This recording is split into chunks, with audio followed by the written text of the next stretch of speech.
అటల్ మోదీ సుపరిపాలన యాత్ర విజయనగరానికి చేరుకుంది. విజయనగరంలో జరిగిన సుపరిపాలన సభకు మాజీ ఉపరాష్ట్రపతి వెంకయ్య నాయుడు, మంత్రులు Satyakumar, Kondapalli Srinivas, AP BJP chief Madhav Saha, Vizianagaram జిల్లా కూటమి పార్టీల నేతలంతా హాజరయ్యారు.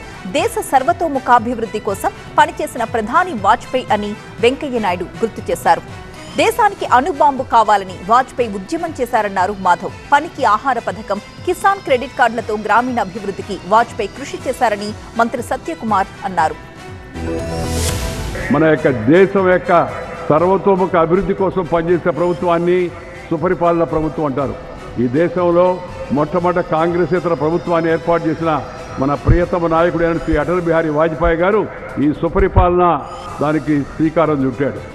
ఆయన మొత్తం దేశంలో మౌలికమైన నీతివంతమైన పరిపాలన ఇచ్చాడు.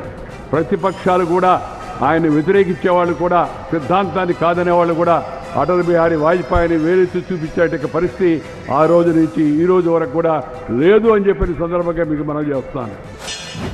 దేశమంటే కేవలం మట్టిగడ్డ కాదు, అది జగజ్జనని రాష్ట్ర పురుషుడు అని చెప్పి ఆయన వర్ణించి ప్రఖర దేశభక్తిని, జాతీయవాదాన్ని వాడిగా పార్లమెంట్లో వినిపించిన ధీరోద్ధాతుడు. అలాగే దేశం పైన పక్కన దేశాలు మన పైన కన్నెర్ర చూస్తున్నాయి, దేశానికి అణుబాంబు కావాలన్నాడు. వి వాంట్ యాటమ్ బాంబ్ అని ఉద్యమం చేయడం జరిగింది. ప్రధానమంత్రి గ్రామీణ సడక్ యోజన అన్న పథకం మొదలుపెట్టి ప్రతి గ్రామంలో కూడా రోడ్డు కల్పించాలన్న ఆలోచనతో ఇద్దరు నాయకులు పెద్ద ఎత్తున మనందరికీ కూడా డెవలప్మెంట్ చేసిన విషయం మనందరూ కూడా గుర్తు చేసుకోవాలి.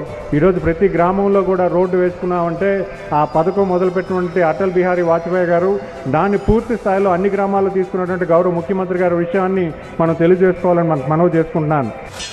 వారు మొదలుపెట్టిన పనికి ఆహార పథకం కానీ, సంపూర్ణ రోజ్గార్ కానీ ఇవాళ ప్రధానమంత్రి గ్రామీణ ఉపాధి పథకం కింద రూపాంతరం చెందిన విషయం కూడా మీకు ఆనాడు మొదలుపెట్టిన అందరికీ క్రెడిట్ కార్డులు ఉన్నాయి, రైతులకు మాత్రం ఎందుకు క్రెడిట్ కార్డు ఉండకూడదని చెప్పి వాజ్పేయి గారి హయాంలో గ్రామీణాభివృద్ధి శాఖ మంత్రిగా వెంకయ్య నాయుడు గారు ఆనాడు కిసాన్ క్రెడిట్ కార్డులను 3 లక్షల రుణ పరిమితితో కిసాన్ క్రెడిట్ కార్డు తీసుకొస్తే అది ఇవాళ సాగుతూ 3 కోట్లు ఆనాడు ఇస్తే ఇవాళ 7 కోట్లకు చేరింది. పరిమితిని కూడా 5 లక్షలకు పెంచడం జరిగింది.